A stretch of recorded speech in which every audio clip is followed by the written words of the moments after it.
Hi again guys, and welcome to yet another specific car review, a vehicle which is no longer featured in the franchise from way back on Forza 2. And this car, at least from what I've seen, certainly seems to be the most popular fan favourite car from Forza 2 that people have those fond memories of that they would love to see come back. And it's not difficult to see why. This car is for sure an absolute monster, one of the coolest supercar concepts, and it's pretty much always featured when people talk about supercars that should have been made, that weren't made. And of course the car in question is the Chrysler ME412. This car is awesome.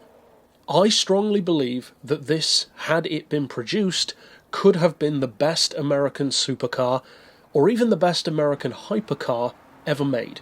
Because if you think about it, America does have some very good supercars, but they haven't really been making supercars for all that long. The Ford GT is probably one of the earlier examples.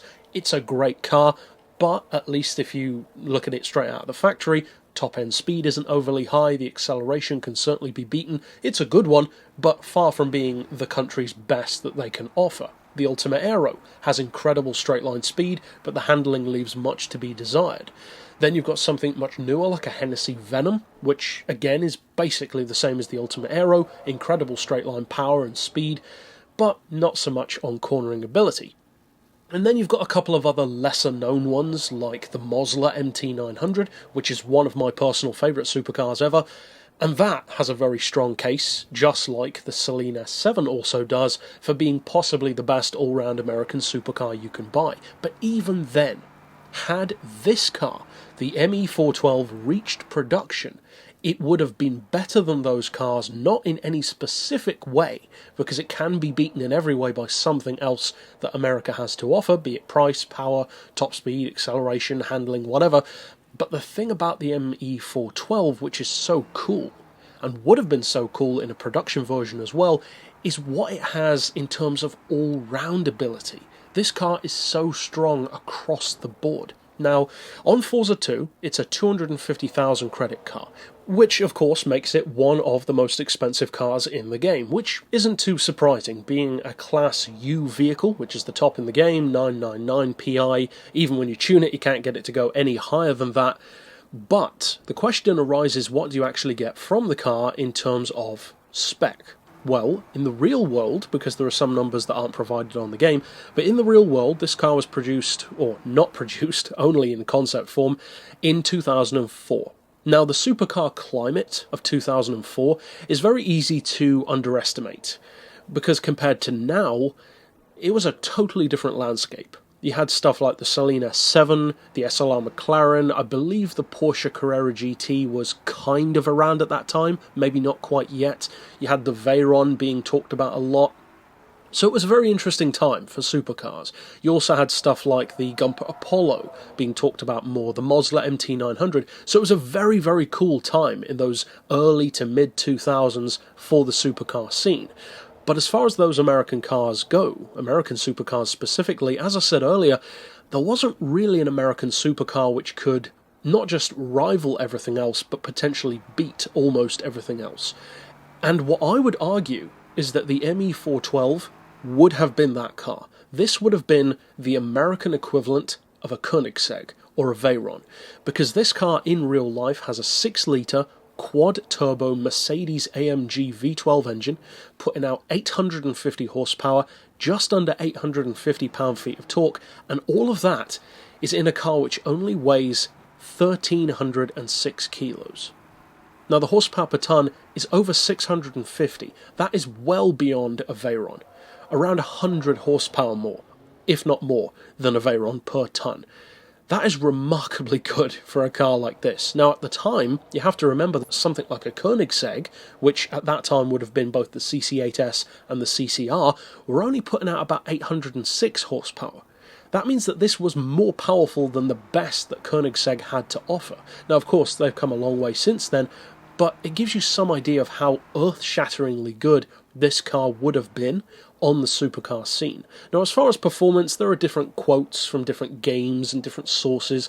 Test Drive Unlimited, for instance, has this as a 249 mile per hour car with a 0 to 60 time of about 2.9 seconds. That doesn't seem too unbelievable, but at the same time, of course, you'd want to see that proven.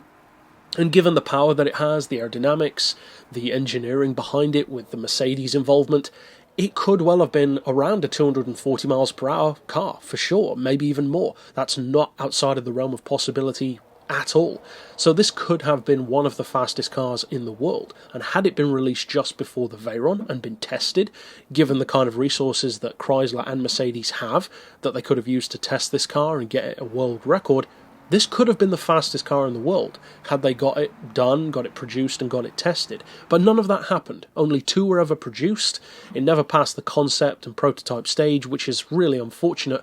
But on the game, you get to experience the car. But even then, there aren't even that many racing games to feature the ME412 in the first place. You've got Forza 2, you've got Test Drive Unlimited 1, and Midnight Club 3 Dub Edition. So it's quite a rare car, even in the racing world. So how does it perform on Forza 2?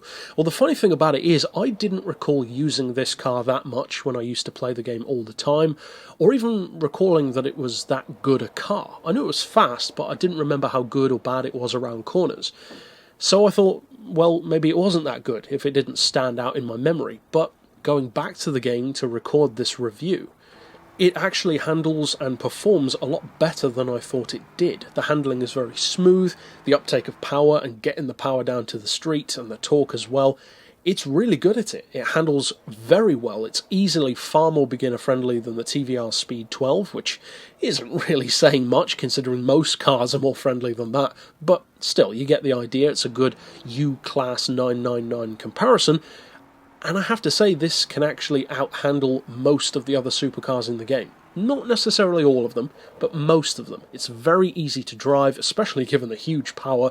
The top-end speed isn't quite as insane in stock form, because there aren't many tracks that you can get it up to that kind of speed with, but when you tune it, not in terms of power, because you can't, but dropping the weight, improving the tyres, the brakes, that kind of stuff, you can turn the ME412 into an absolute monster.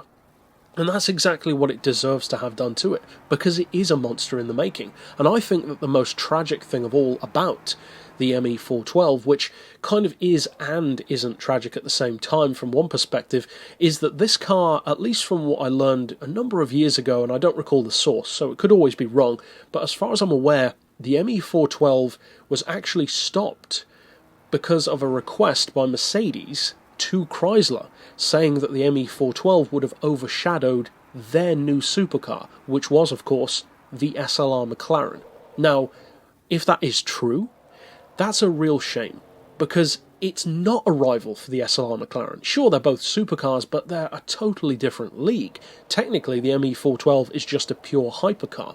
So overall, if this had been produced, it would have been awesome.